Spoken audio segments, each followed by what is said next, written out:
Le harcèlement. Comment s'en libérer? Alors je dois te l'avouer, j'en ai été victime et c'était pas cool, c'était pas plaisant du tout. J'ai été victime d'harcèlement à l'école durant un bon petit moment et j'ai été victime d'harcèlement au travail durant une certaine période et je m'en suis sorti avec deux méthodes complètement différentes l'une de l'autre. L'une que je ne te recommande pas personnellement de faire mais qui a fonctionné pour moi et l'autre que je te recommande absolument de faire. La première, celle que je te recommande pas, mais je dois l'exprimer parce que tout ce que je fais sur YouTube, c'est exprimer mon expérience, mon vécu, ma vérité, ce qui a fonctionné pour moi. Du coup, quand j'étais victime d'harcèlement à l'école, déjà, pour commencer, j'étais ce qu'on pouvait considérer comme étant une tête de turc. Je ne sais pas si tu vois ce que signifie cette expression, on va savoir pourquoi on l'appelait comme ça. En attendant, une tête de turc, c'est une personne qui est prise à part par les autres, en permanence. On va la juger, on va la critiquer, on va se moquer d'elle, on va la rabaisser, la minimiser, la mettre mal à l'aise. Ça a été mon cas. Chose que j'ai vécue. Jusqu'au jour où j'ai pris les devants et je me suis dit, tu sais quoi, j'en ai marre. Même si je dois me faire casser la gueule, je vais lui casser la gueule. Je te l'ai dit. Alors mon mois d'avant n'avait rien à voir avec mon mois d'aujourd'hui. Je passais par différentes phases. Et après je me suis fait influencer parce que tous ces gens qui vont t'harceler, ils se font influencer. Ils ont envie d'appartenir à un groupe, parce qu'ils se comportent comme le groupe leur dit de se comporter. Ils ne sont pas maîtres de leur propre comportement. Et la roue finit toujours par changer. Donc à un moment donné, je me suis révolté. J'ai pris les devants et je me suis tapé. Et cela a fonctionné, sauf avec l'école. Alors que de base, c'était de la légitime défense. On me poussait, on me faisait mal, on me faisait tomber quand je voulais m'asseoir. Tu sais, la table, tirer la chaise. C'était en permanence. Les profs le voyaient, mais ne faisaient rien. Donc à partir du moment où l'aide ne vient pas de l'extérieur, il est temps pour toi de créer cette aide-là. C'est bien de demander de l'aide, demande de l'aide. Mais si personne ne vient à ton secours, c'est à toi de te sauver. Et personne ne te sauvera si tu n'es pas prêt à te sauver toi-même. Retiens juste cette phrase-là. Personne ne te sauvera si tu n'es pas prêt à te sauver toi-même. Parce que personne ne va te porter. Seules tes jambes pourront marcher ou fonctionner. Les deux marchent. Petit jeu de mots là. Cherche pas. Je suis inspiré.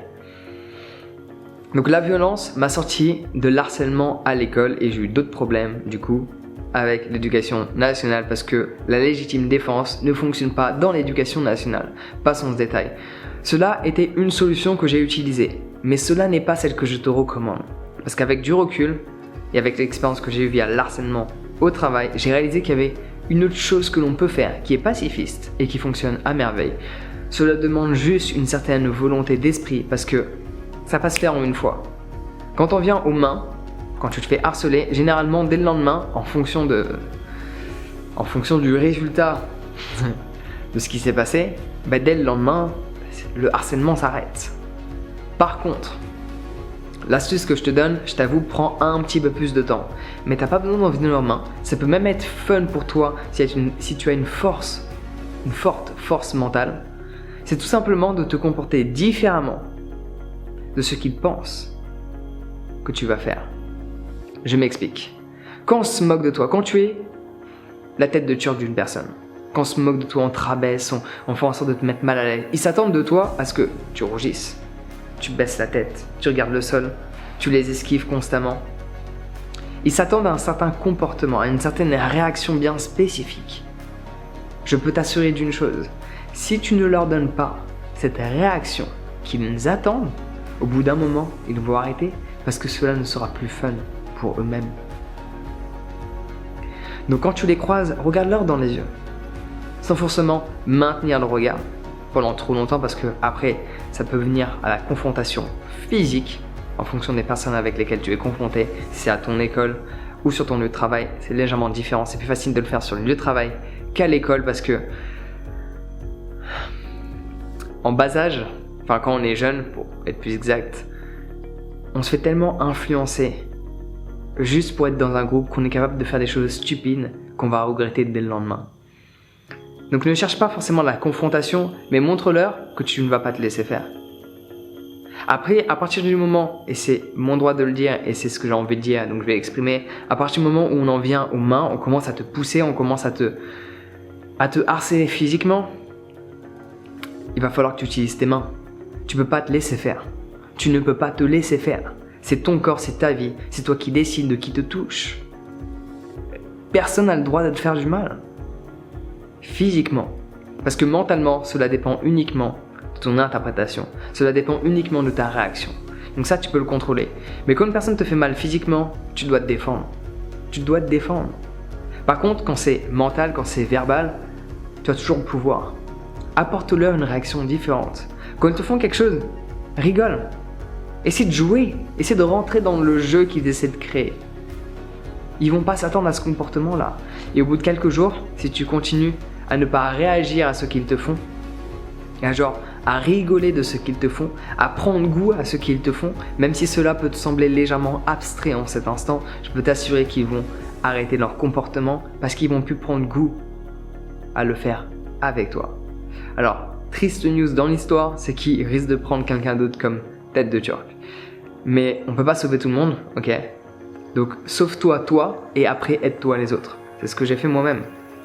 Le jour où j'ai commencé à faire des vidéos, c'est le jour où j'ai commencé à bien me sentir mentalement, le jour où j'ai réussi à changer mon interprétation des événements, le jour où j'ai réussi à ressentir ce qu'il y avait en moi et réaliser que mon monde extérieur a très peu d'importance. Ce que je ressens en a. Et ce que je ressens, je peux l'influencer à travers mes propres pensées. À ce moment-là, j'ai commencé à partager un message, à aider les gens par rapport à ce que j'avais vécu. Il me faut d'abord que tu penses à toi. Il faut d'abord que tu penses à toi. Et dis-toi juste une chose, ce que tu expérimentes aujourd'hui, tu ne vas peut-être pas l'expérimenter demain ou la semaine prochaine ou le mois d'après ou l'année d'après ou pour le reste de ta vie. N'en fais pas une histoire. Tu pourras t'en servir par la suite, comme ce que je fais. Grâce à ce vécu, je peux le partager et peut-être t'aider dans ce processus dans lequel tu es. Que cela soit un harcèlement moral, verbal, peu importe comment on dit ça, ou physique, tu peux t'en sortir en changeant ton comportement face à l'harceleur, à cet harcèlement. Ça se dit pas ça, ça se dit pas. Tu couperas au montage, s'il te plaît. Merci. Ne base pas ta vie sur ce que tu expérimentes maintenant. La roue va tourner. Moi-même, je l'ai expérimenté, chose que je t'ai dit au début de cette vidéo. Du moins, il me semble. J'ai tendance à oublier ce que je raconte, tellement j'exprime de pensée. Tous ces gens qui m'harcelaient maintenant écoutent mes vidéos. La roue tourne. La roue finit toujours par tourner. À toi seul de ne pas te faire influencer et de te comporter de la même manière qu'eux pour te faire accepter par eux et pour ne plus être victime de leur harcèlement. Parce que ça, c'est une solution. Mais ça veut dire que tu vas faire aux autres ce que tu n'as pas envie que l'on te fasse. Et ça, c'est un petit peu dommage. Par contre, tu peux faire en sorte qu'ils ne s'en prennent plus à toi et s'ils s'en prennent à une autre personne, par contre, tu n'en es pas responsable. Mais à ce moment-là, tu pourras aider cette personne, lui dire ce qui a fonctionné pour toi et peut-être à ce moment-là, ça pourra l'aider elle également. Et ainsi de suite, jusqu'au moment où il n'y a plus personne qui peuvent prendre comme tête de turc, à part eux-mêmes, dans l'idée. Donc le harcèlement, fais-toi aider, parle-en. Pour mon expérience, en parler aux profs, ça n'a pas changé grand-chose parce que le harcèlement ne se fait pas uniquement dans la salle de classe, il se fait majoritairement, je dirais, à l'extérieur quand les profs ne regardent pas, donc ils n'ont pas le contrôle. Mais tu dois te défendre, que cela soit à travers ta manière de réagir ou dans ta manière de te comporter, tu dois te défendre. Se défendre ne veut pas dire agresser l'autre, se défendre ne veut pas dire passer à l'attaque. Ça veut juste dire être dans l'ignorance de ce qui se fait. Quand tu es dans l'ignorance de ce qui se dit, de ce qui se fait à toi, et quand je dis ignorance, c'est pas une ignorance de ce qui est, mais tu es dans l'ignorance de ce qu'ils font. Il y a une légère différence assez subtile. La différence, elle est que tu sais ce qui est, mais tu es indifférent. Donc, via cette indifférence, tu ignores un petit peu ce qui s'est passé. C'est pas important. Ces personnes ne vont pas diriger ta vie. Ces personnes ne vont pas contrôler ta vie. Toi seul vas la contrôler. Donc ne les laisse pas t'influencer. Continue ta vie, reste concentré sur ce que tu fais, que cela soit à l'école ou dans ton travail, et je peux t'assurer que à un moment donné, tu vas évoluer, tu vas changer d'école, tu vas changer de classe, et cela sera derrière toi. Et tu réaliseras à quel point tu auras appris. Parce que si tu arrives à garder ton calme, à rester en retrait par rapport à ce qui se fait, à changer tes réactions, à changer tes comportements par rapport à ce qu'ils te font, cela va être extrêmement bénéfique pour ton avenir. Parce que tu auras appris à réagir différemment par rapport à tous les événements auxquels tu vas être confronté. Parce que la plupart des gens réagissent toujours de la même manière face aux mêmes événements. Du coup, ils obtiennent toujours les mêmes résultats et ils se demandent pourquoi. Quand tu arrives à prendre du recul et à dire « Ok, je sais que je réagis comme ça, je sais que dès lors qu'ils me menacent avec leur regard, je baisse les yeux. Non, regarde-les et souris. Comporte-toi différemment et vois avec le temps leur réaction. Est-ce que cela change? Est-ce que cela ne change pas? Si cela ne change pas, teste quelque chose de nouveau. Mais c'est véridique, si tu te comportes toujours de la même manière face à leur action ou aux mots qu'ils prononcent, ils vont se comporter toujours de la même manière avec toi. Donc ça, tu as le choix. Ta manière d'être, de te comporter et de réagir par rapport à ce qui est. Et je peux t'assurer que cela va être extrêmement bénéfique à ton avenir. Mais n'oublie jamais cette chose-là. Ces personnes ne vont pas t'empêcher de réaliser tes rêves. Ces personnes ne vont pas t'empêcher de vivre la vie que tu souhaites. Sers-toi-en comme force, sers-toi-en comme motivation. Parce que dans tous les cas, tu vas vivre des difficultés dans la vie. Est-ce que tu restes concentré sur ta destination ou est-ce que tu te laisses perturber par les événements auxquels tu es confronté? Telle est la question qu'il faut se poser. Donc j'espère que le message est passé. Sur ce, passe une bonne journée. Garde foi, je peux t'assurer que ça va bien se passer.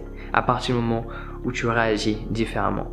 Donc prends soin de toi, passe une bonne journée et on se voit bientôt.